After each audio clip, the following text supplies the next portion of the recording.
Now, my favorite piece moving forward is on the marketing side. Your CRM, I referenced this earlier. I hope you caught it. When you add a new client and you add a beneficiary, that beneficiary should be considered a lead for you as a client anyways. So your CRM should store lead information. And one of the big things that is oftentimes not actually documented is where the lead came from, like why they even showed up. What I mean is, if you hop on your CRM right now and you go to maybe you've got a different prospect dashboard, but you hop on your CRM, your database, and you've got, call it 100 leads. If tomorrow you hop in there and you have 101 leads, but all you know is that there's this new name in there. You don't know how they showed up. You don't know who added them. You don't know when they were even actually technically considered a lead, just when they were added. That's valuable information that you are not getting. Okay. Always store the lead information and always document where the lead actually came from. Okay. A good CRM should also have a calendar component to it. That could be where it actually looks like a calendar. That could be something where you can assign tasks with a defined date. It could be a to-do list. It doesn't necessarily have to be a calendar look, but it should have your marketing calendar in there or something similar that looks like your marketing calendar. So your CRM has all your client info, has all your prospect info, but it also has your marketing plan. Okay? It's got your marketing plan. When you have your marketing plan in there, ironically, marketing plan constitutes future tense. Tracking and the metrics references present or past tense. So your CRM with the marketing calendar, if you can see I'm connecting the dots, your CRM, when that date passes, the marketing calendar date passes, and you have that seminar on your calendar, the next day you should be putting in the results of your seminar. How many people showed up? How many people set an appointment? How many people did not set an appointment? These things matter. Your CRM can store the data and the tracking for you. And a lot of the CRMs, the more advanced ones, can even basically spit out that data, export it into another type of spreadsheet or Excel doc or something to where you can continually analyze it. Okay? So your CRM should be able to do that for you. It should also be able to send email campaigns out for you, or at the very least track them.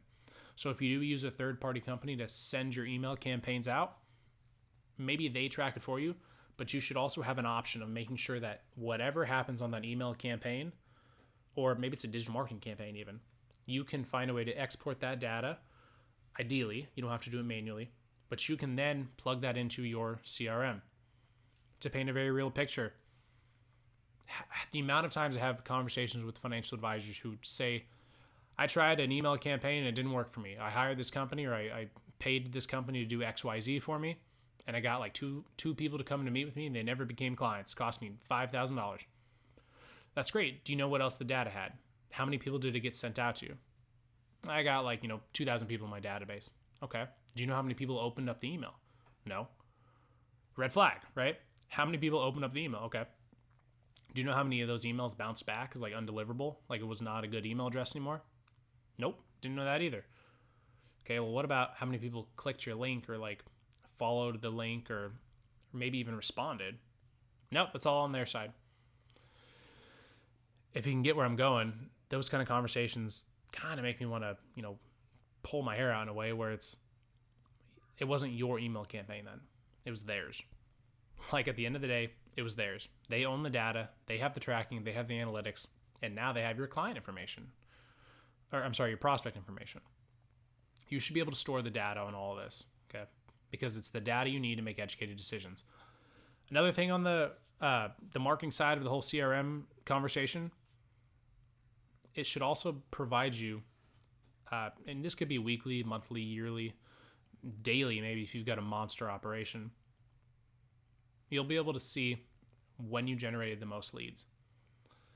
And as elementary as this might sound, for many of you, you don't have a systematic budget.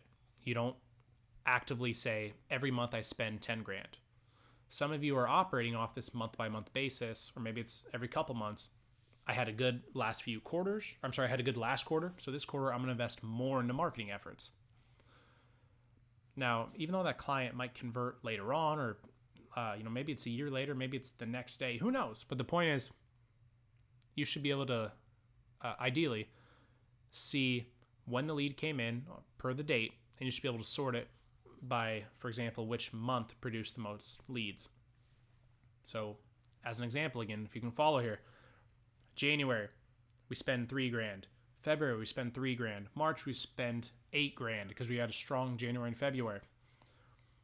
Then in April, we spent $3,000 again. If March generated us 5 times the amount of leads as January and February, but it only cost us not even 3 times the money, we know that it's more beneficial for our business to spend the more money to get more leads, because we can easily identify, I spent more, I got more. And it's not just a feeling, it's an exact data. I know how many leads I got from each funnel. The CRM should be able to track that for you.